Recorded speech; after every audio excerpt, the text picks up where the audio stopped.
Irmãos, eu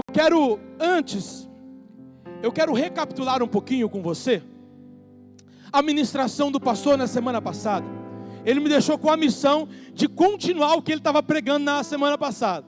É um pouquinho mais difícil ainda, né? Porque às vezes a gente até tem algumas mensagens já preparadas aqui, já engatilhadas, só que ter que montar alguma coisa em cima do que o pastor ministrou, a régua é muito alta.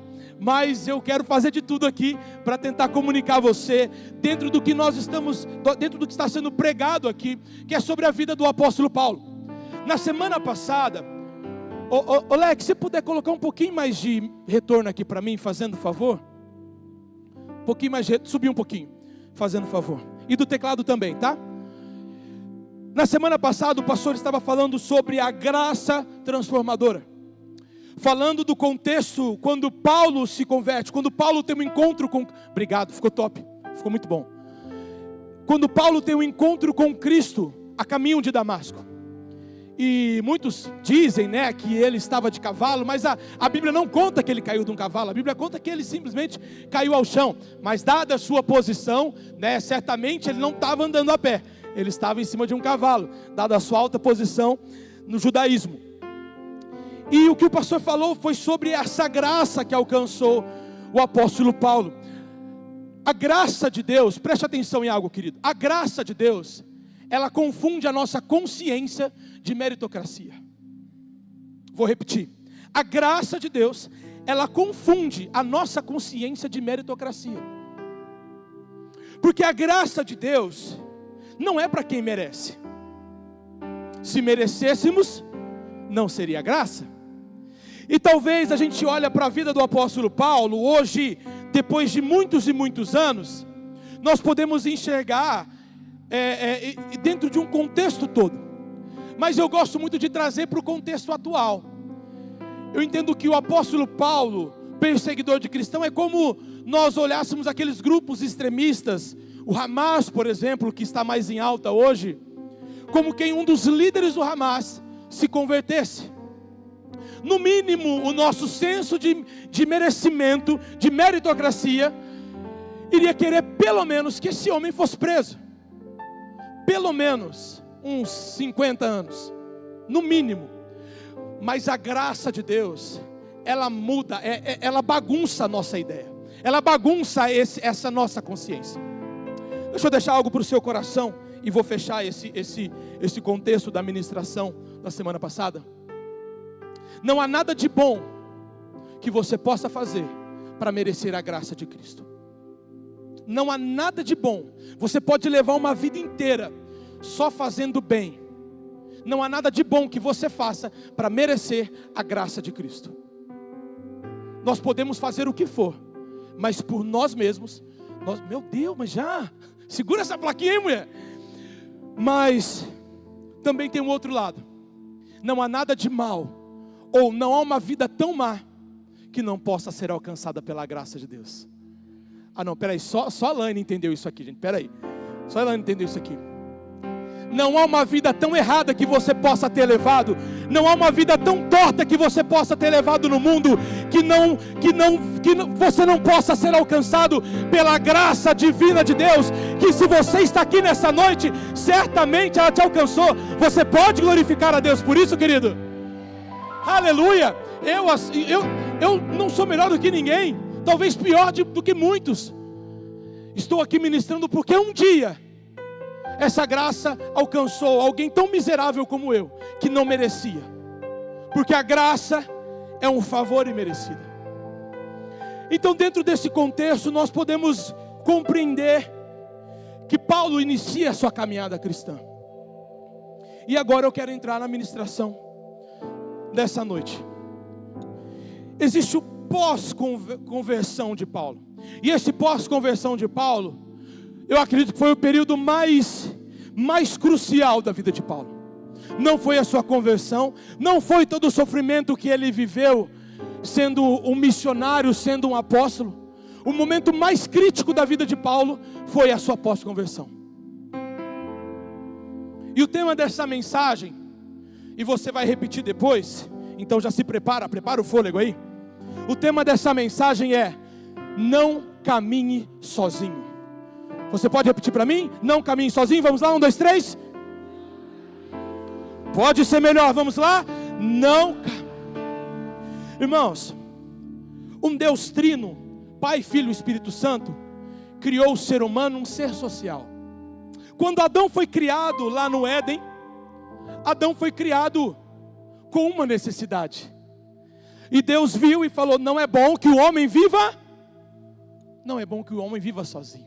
Não é bom que o homem viva só. Ou seja, existe dentro de nós uma necessidade de sociedade, de comunidade, de pertencer a um grupo, de ter pessoas próximas. Não à toa que a maior constituição de Deus na terra é igreja e família.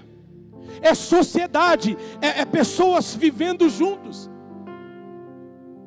Então, o corpo de Cristo, como nós nos referimos como igreja, nós falamos que a igreja é o corpo de Cristo, é por dois principais elementos. Pelo elemento de sermos a teofania de Cristo na terra. O que é teofania? No Antigo Testamento, quando havia uma manifestação de Jesus, de Deus na terra, era chamado de teofania. Se você olhar o Antigo Testamento, se você ler no decorrer do Antigo Testamento, você vai ver o termo assim: o anjo do Senhor. Esse o anjo do Senhor é Jesus. Quando Melquisedeque aparece a Abraão, é uma teofania. O rei de Salém, o rei de paz. Quem é o rei de paz? É Jesus. E então, por que Jesus já não manifesta-se de forma corpórea hoje? Porque a igreja é a teofania de Cristo na terra. Mas o outro ponto de sermos chamados o corpo de Cristo é a comunidade, é vivermos como um, é a unidade, é vivermos como de fato um corpo onde tem muitos membros trabalhando de forma mútua. E esse é o entendimento, e é a partir disso que eu quero discorrer com você.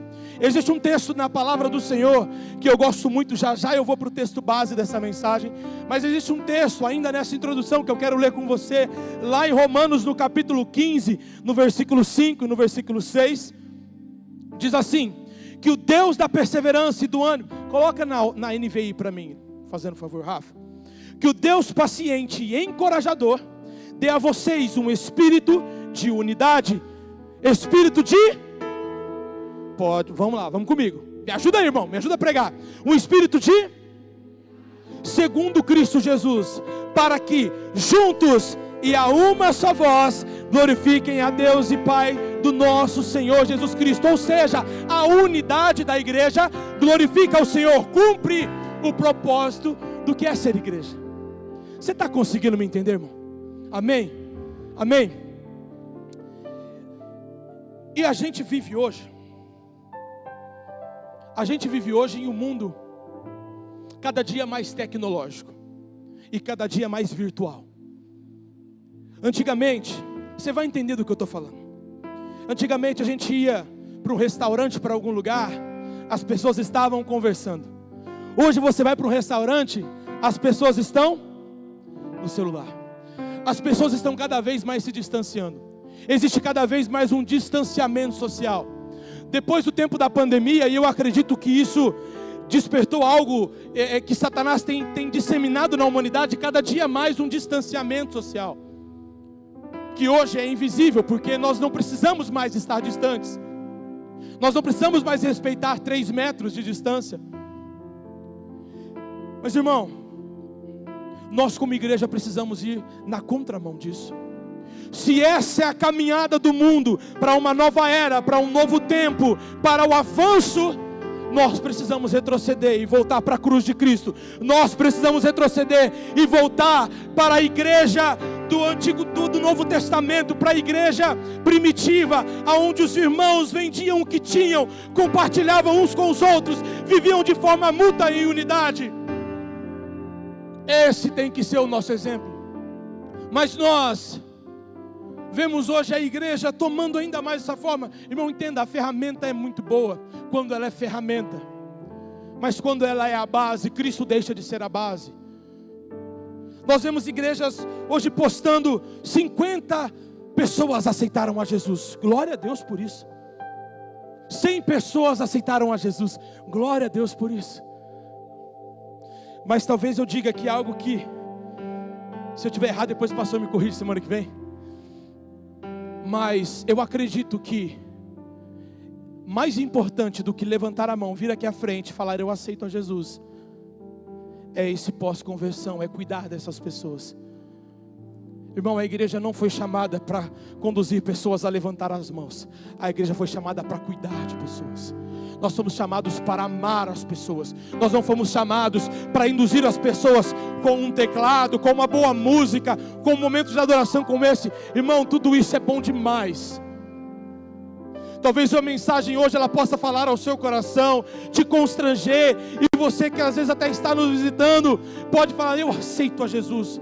Glória a Deus por isso. Esse é o passo fundamental, mas mais fundamental do que isso é cuidar dessas pessoas. E esse mundo que tem pregado que é prático, fácil e rápido, nós estamos tomando isso para a gente. Então se me dá trabalho, eu não quero. Ô, irmão, presta atenção. Eu não ia falar não, mas eu vou falar. Antigamente, há poucos anos atrás, pouco tempo atrás, existiam pessoas que estavam abrindo mão de ter filhos para cuidar de animais. Pai e mãe de pet. Eu já desconfio quando a pessoa fala que é pai ou mãe de pet. Já não é confiável. Agora, irmão, pai e mãe de boneco não dá não. É pior ainda. Pelo amor de Deus, para onde está caminhando a humanidade? Para aquilo que não dá trabalho. Mas deixa eu te falar uma coisa.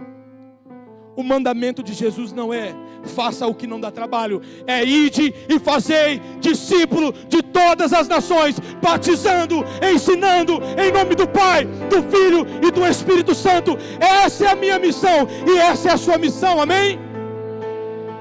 Essa é a nossa missão como igreja. E após essa introdução, eu quero refletir com você. E se você ama a palavra de Deus, após eu falar esse texto, você vai aplaudir bem forte. Atos 9, 26.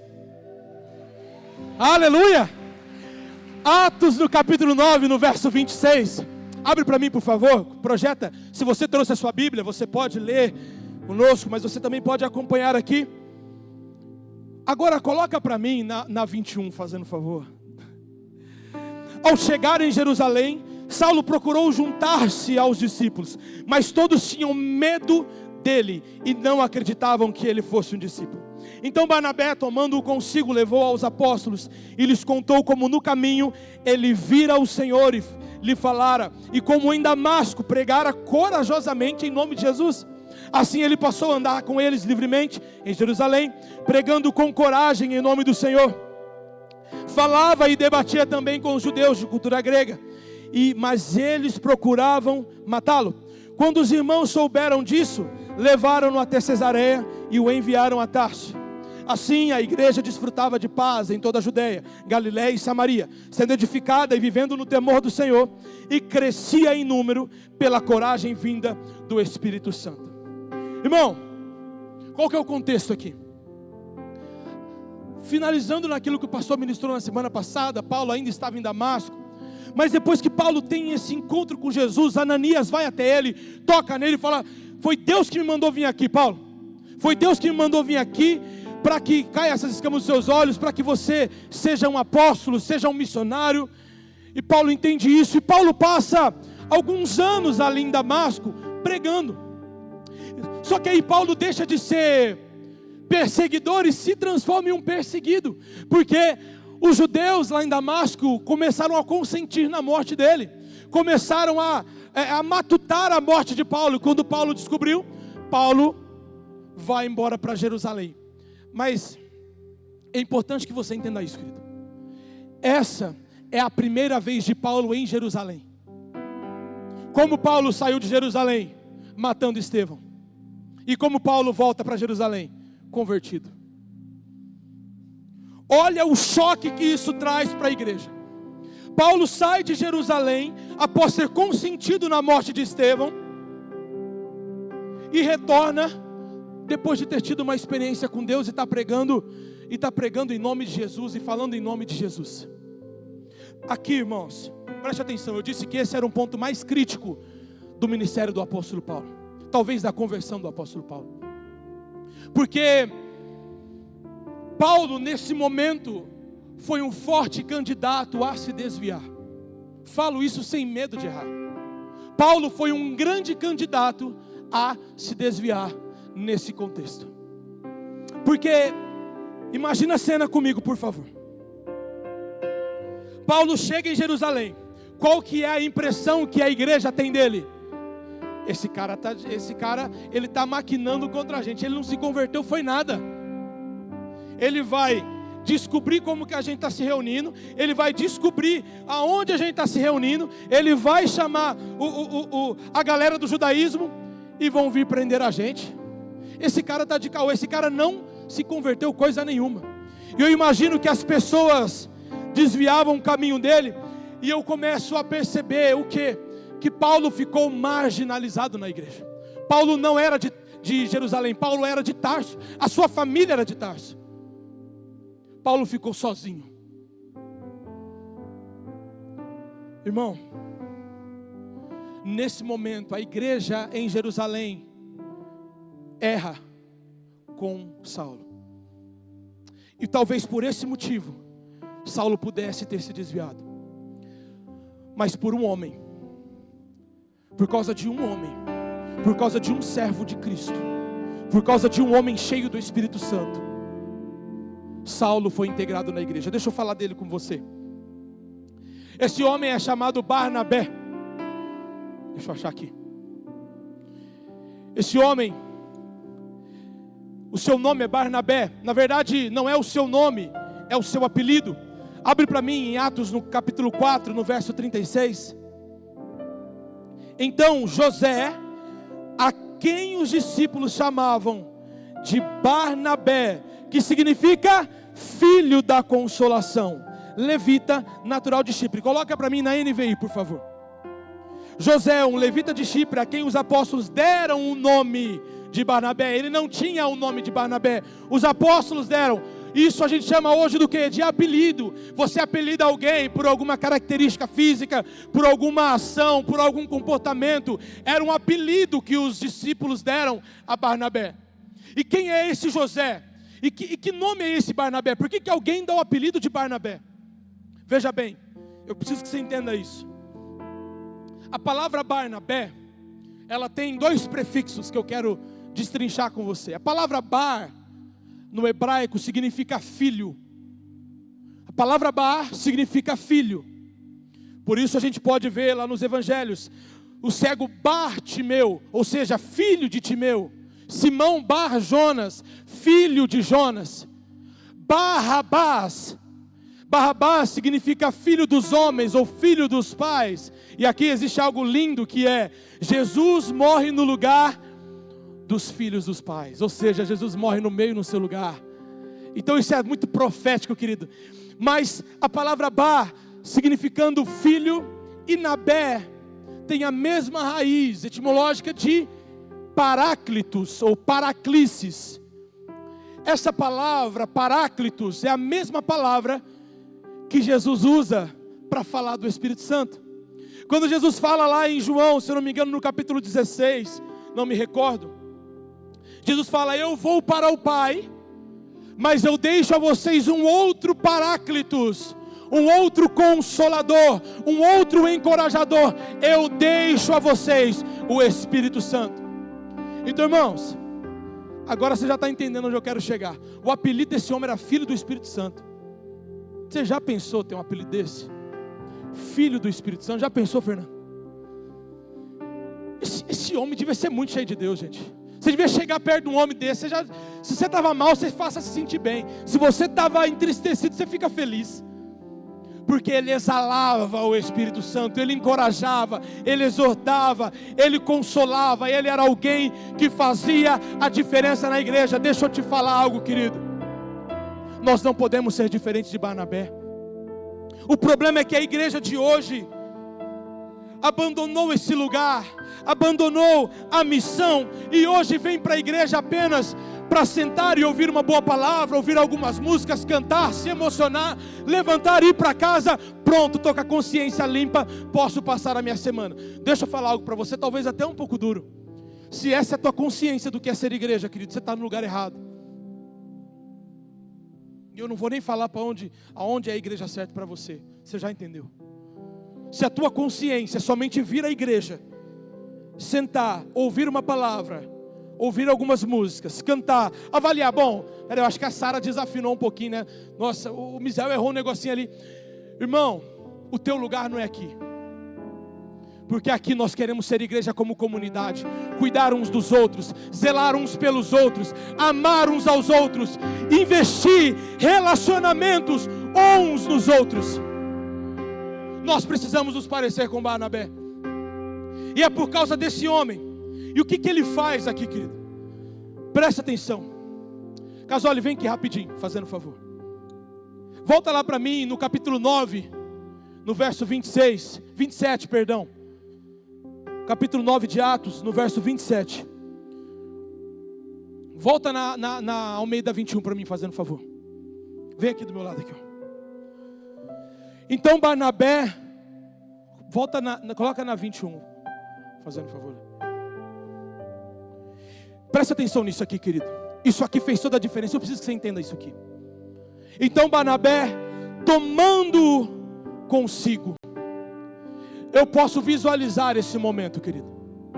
Eu vejo Paulo às vezes marginalizado, a igreja aqui se reunindo, talvez nas casas, o povo aqui confraternizando, conversando, olhando de rabo de olho para ver se Paulo não ia vir, vir pegar alguém ali, todo mundo aqui meio separado, ninguém dando bola para ele. Eu imagino Barnabé chegando, Saulo, conta para mim como é que foi. Uau, que legal, que experiência incrível. Peraí, o povo precisa saber disso, vem cá. Gente, vocês precisam saber da conversão de Paulo. Vocês precisam saber como esse homem encontrou com Jesus. Barnabé pega Saulo, toma Paulo consigo. Obrigado, querido, Deus abençoe. Barnabé toma Saulo consigo e valida a experiência de Saulo com Deus. Irmão, essa é a missão de todo maduro na fé. Você que está me ouvindo, você que já caminha com Cristo há um tempo, essa é a tua missão.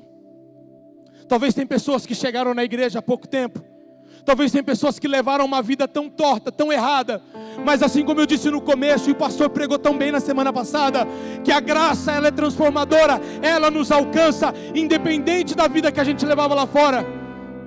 Nós precisamos validar o testemunho das pessoas. Nós precisamos, e aqui é o primeiro ponto da mensagem, falta mais 3, mas eu prometo que vai ser rápido. Essa é a importância do discipulado, porque o discipulado, ele integra. O discipulado faz com que a pessoa que se sente um peixe fora d'água, se sinta parte da família. Quantas vezes, meu Deus, segura esse relógio aí. Quantas vezes a gente já não ouviu que essa casa não é um lugar para se visitar, mas é uma família para se pertencer.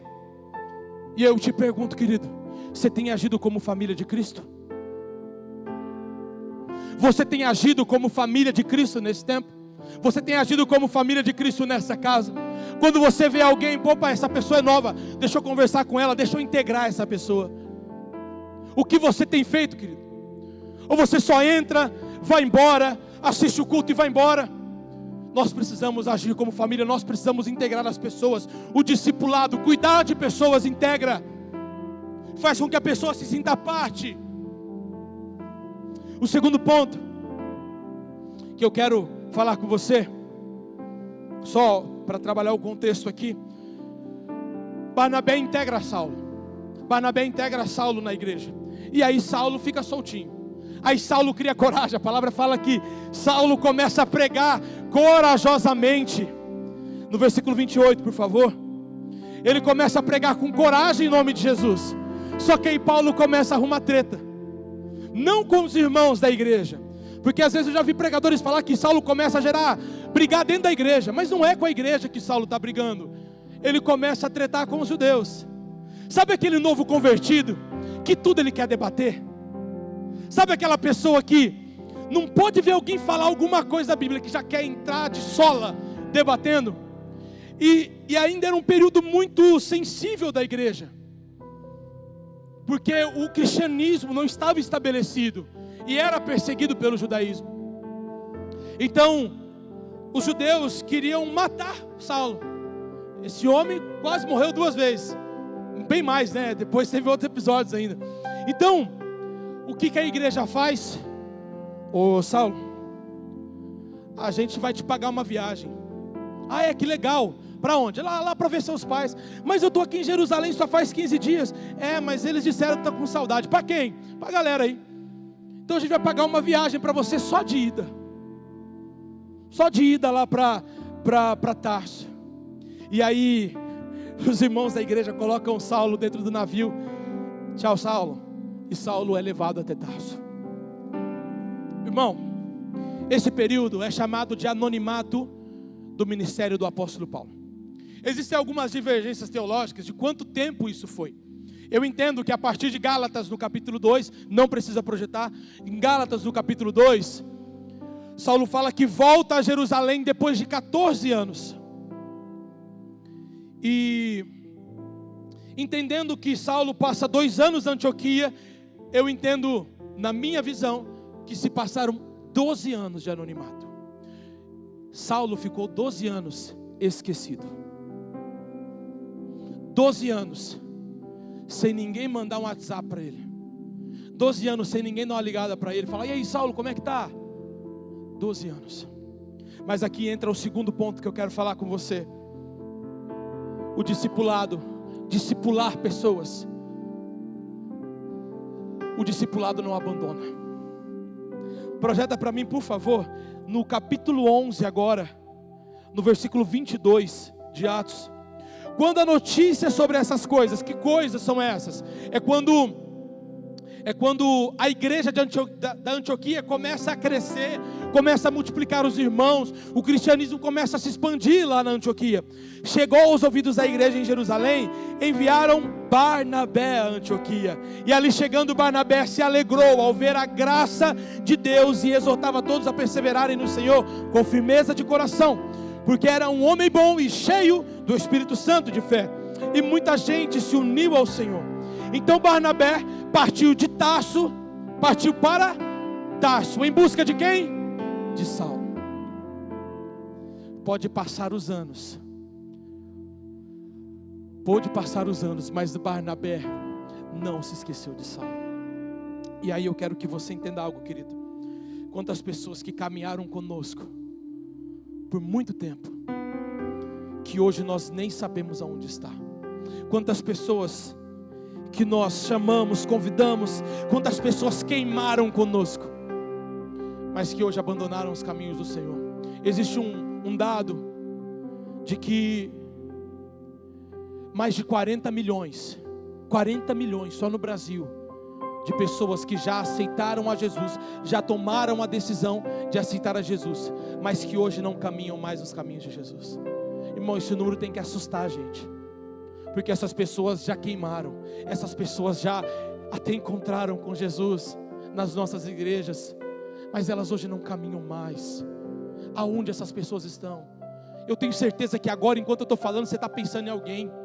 Eu tenho certeza que enquanto eu estou falando, você está pensando em algum amigo, algum familiar, algum parente, que você até mesmo trouxe para a igreja, conduziu, mas que a gente acabou abandonando no decorrer do caminho, pelos nossos afazeres, pelas nossas dificuldades. Mas o verdadeiro discipulado não abandona. E aí, eu entendo, e eu acho linda essa cena, porque a Bíblia, ela deixa muito curto esse relato na Bíblia. Mas eu imagino Barnabé pegando o navio, indo até Tarso. Chegando em Tarso, ele começa a perguntar: você conhece Saulo, o construtor de tendas? E não conheço não. Você conhece Saulo, o construtor de tendas? Você conhece Saulo, o construtor de tendas? Não conheço. E você? Eu conheço. Ele mora lá naquela rua. Opa, então eu vou lá. E eu imagino o Barnabé indo lá, e talvez, isso é imaginação minha, a Bíblia não relata isso, mas talvez Saulo está lá, se questionando, se o que ele viveu de fato foi real, se o encontro que ele teve com Cristo de fato foi real, porque Saulo teve um encontro com Cristo, mas a igreja não encontrou Saulo, e ele começa a se questionar se aquilo foi de fato real, e aí ele escuta na porta, ele escuta alguém bater na porta, e aí, na hora que ele vai abrir a porta, ele encontra com Barnabé, e Barnabé fala: Saulo, eu vim te buscar, cara, eu vim te buscar, eu vim te levar comigo lá para Antioquia, você se lembrou de mim, Barnabé, eu vim te buscar, vamos junto comigo para Antioquia, a partir de hoje, você caminha comigo. Irmãos, eu acho que essa cena foi muito linda, porque um verdadeiro discipulado não abandona. Vi de Jesus lá em João no capítulo 21, depois de ressuscitar, os discípulos fugiram, se esconderam, e Pedro fala: eu vou pescar, quem vai comigo? Aí alguns vão com Pedro, enquanto eles estão pescando, Jesus vai até a beira do rio, Jesus chega, e não chega já rebentando com a boca do balão, Jesus fala: meus filhos, vocês têm alguma coisa para comer? O verdadeiro discipulado não abandona. É isso que Cristo nos ensina. E eu já estou caminhando para o final, queridos. Terceiro ponto: o discipulado, ele dá destino. Barnabé, presta atenção, Barnabé não foi só até lá e falar: Saulo, e aí, como é que você está, cara? Permanece firme aí, tá? Eu vim porque eu te amo e eu não vou te abandonar. Virou as costas e foi embora. Barnabé vai lá, pega Saulo e fala: Saulo, vamos comigo para Antioquia. Eu acredito no que você viveu com o Espírito Santo, eu acredito naquilo que você viveu com Jesus, então vem cá que eu vou te dar um destino, vem cá que eu vou te dar uma missão, vem cá que a partir de mim você vai viver os seus propósitos, vem cá que eu vou ser um canal para conduzir você a viver o propósito de Deus para a sua vida. Quantos de nós temos sido um canal para que as pessoas saiam daquela vida miserável e passem a viver o verdadeiro propósito de Cristo? Irmãos, eu acho lindo, eu vou dizer, depois se ele achar ruim, ele fala comigo, a história do René com o pastor Valmir. O René, eu estou na casa do pastor desde 2012, já fazem 13 anos que ele me aguenta. Eu já sou casado há 8 anos com a Tamires, e eu lembro desde quando o René ainda nem convertido era, mas eu lembro como o pastor insistia na vida do René. O René era um menino, eu acredito que eu posso dizer isso, ele não vai ficar bravo comigo. Ele era um menino que ele tinha tudo para dar errado. Companhias erradas, vida errada, comportamentos errados, um passado muito difícil. Mas teve alguém que pegou ele pela mão e falou: vem cá, eu vou te colocar no trilho, eu vou te colocar no seu destino, eu vou ser um canal de bênção na tua vida, eu vou ser o canal para você viver o seu propósito. Nós precisamos, como igreja, conduzir as pessoas a isso. Nós precisamos ser um canal para conduzir as pessoas ao propósito. Eu espero que isso esteja falando com você, irmão, porque falou muito comigo. Meu Deus, como eu apanhei preparando essa mensagem. Mas eu quero finalizar com o último ponto. O discipulado, ele gera descendência. Repita comigo: o discipulado, mais forte, por favor, o discipulado gera descendência. Irmão, é lindo ver que Barnabé investiu na vida de Saulo, e Saulo passou a viver a missão. E talvez você se pergunte: mas tem hora que ele fala Paulo, tem hora que ele fala Saulo, mas que confusão é essa? Qual que é o nome real dele? E alguns até dizem, né, que porque ele teve o seu nome transformado. Não foi nada disso. Saulo era na língua hebreia, na língua hebraica, e Paulo na língua grega, porque Paulo, ele foi um missionário, um apóstolo aos gentios. Então Paulo pregava aos gentios, e na língua grega o seu nome é Paulo, mas é a mesma pessoa. E aí quando Paulo está vivendo o seu ministério, já está vivendo ali as suas viagens missionárias, ele encontra um rapaz, ele encontra um menino, que ele pega, para ser o seu discípulo. O nome desse menino é Timóteo. O nome desse menino é Timóteo. Nós vemos 2 cartas de Paulo escritas para Timóteo, porque Timóteo foi um pastor da igreja. Foi o pastor de uma igreja. Paulo investiu na vida desse menino que não tinha nada. E a mesma coisa que Barnabé fez com ele, Paulo validou ele. Quer saber como? Veja bem.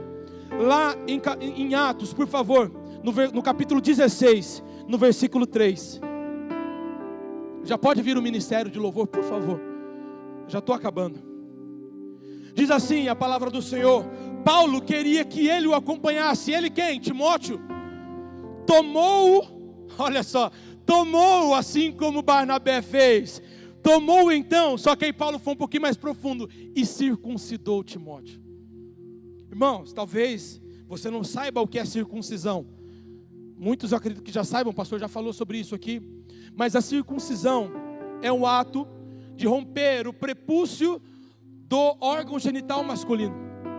Esse era um costume judeu, do povo judaico. Esse era um costume do povo judeu.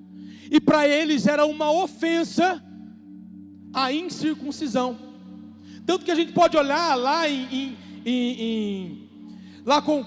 Samuel, eu acredito que em 1 Samuel, nós podemos ver quando Golias está desdenhando do exército de Israel, e aí Davi fala: quem que é esse incircunciso aí? Era um xingamento alguém ser incircunciso, era uma ofensa. Então Paulo vai lá e toca na intimidade de Timóteo. Paulo vai lá e toca naquilo que é mais precioso para Timóteo, naquilo que é mais difícil de Timóteo expor, para que Timóteo fosse validado diante dos judeus, dos cristãos judeus.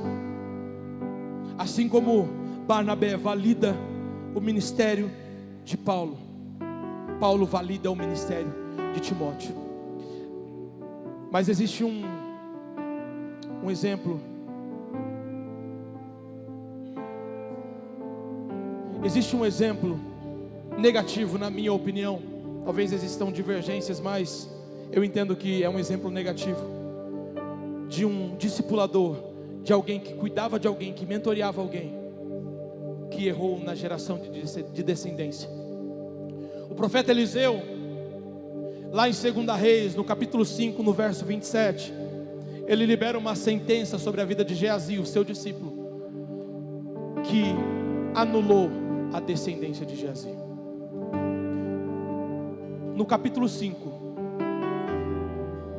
portanto, a lepra de Naamã atingirá a ti e a tua descendência para sempre.